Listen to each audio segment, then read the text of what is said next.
Thank you, Mr. Chairman. Secretary Hagel, General Dempsey, and Mr. Hale, thank you for your service. I have communicated with officials from Israeli Missile Defense Forces. They say that Israel would much better be able to meet its security needs if that part of the Obama budget were increased by $350 million. Mr. Chairman, I ask unanimous consent to put into the record documents received from the Israeli Missile Defense Organization asking for additional funding in this budget. Without objection, so ordered. Thank you. Secretary Hagel and General Dempsey, the outcome of the Obama administration's attempts to negotiate a verifiable end to Iran's program to produce a nuclear weapon is still up in the air. However, apart from that, Iran continues to support terrorism and instability around the world. It is proven that they supplied the explosives and weapons to kill hundreds of our soldiers and Marines in Iraq, and they are continuing programs to develop ballistic missiles and other weapons of mass destruction. Should companies that do business with the Department of Defense also be doing business with Iran?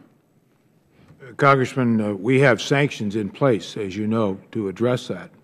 And companies would violate those sanctions if they were doing that kind of business with Iran. I might also add, if I might, Congressman, on the missile defense with Israel, I probably speak as much with the Defense Minister of Israel, General Yalon, as any one defense minister. And the commitments that we've made to the missile defense systems in Israel remain very clear. They're in the budget, Iron Dome, David Sling. So I'd like to have more money, too, in my budget. But I don't think there's any equivocation or question about our commitment to those systems. Well, I appreciate what has been done. I'm just thinking this is something we should give more attention to, and we'll continue those discussions in committee here. And on the sanctions issue, one news report has indicated that companies doing business with the Department of Defense to the tune of $100 billion are looking at doing more business with Tehran now that the sort of floodgates have been opened. And some people would disagree with that term, floodgates, since this recent deal with Iran, but that's how some people out there in the business world are looking at it. Well, as you have noted, regarding floodgates, no floodgates have been opened. We still keep our strong sanctions on Iran. No deal has been made with Iran. What is in place is, and it's clicking down, that 60 or 6-month process to build, if we can, a framework of engagement with the Iranians and our National Security Council countries and ours to get to what we want to get to, and that is to assure that Iran doesn't get nuclear weapons. The other issues that you mentioned, which we're quite mindful of, and as I've said many times, others have said in this administration, including the President, they're a state sponsor of terrorism. So we have to deal with that as well. But there's no opening of floodgates. The sanctions are still there. Okay. Thank you for that answer.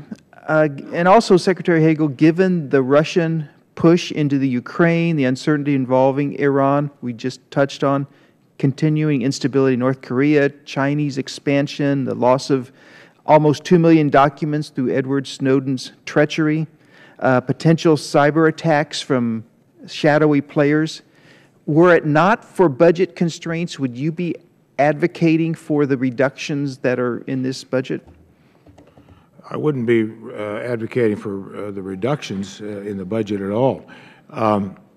Reposturing, resetting, based on coming out of, as I said, 2 of America's longest wars, one of them America's longest war. We've always done that. New threats, and you just presented an inventory of many of those, starting with cyber. We need to restructure, reposture, regardless of the resources. Well, I'm just wondering when the concentration is on the mission versus the budget, and which comes first?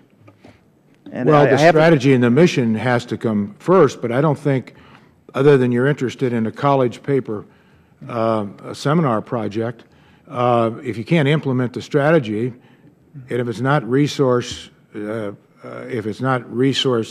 facilitated, not driven, a business plan that our chairman has probably put together many of them. I've done so. Many of you on this committee have over the years. I never put together a business plan or a strategy unless I didn't think how was I going to implement that and how was I going to carry that out. So it's the strategy, the mission, the responsibilities, of course, and then you build out, but you still have to connect the resources to it. Thank you. Thank you, Mr. Barr.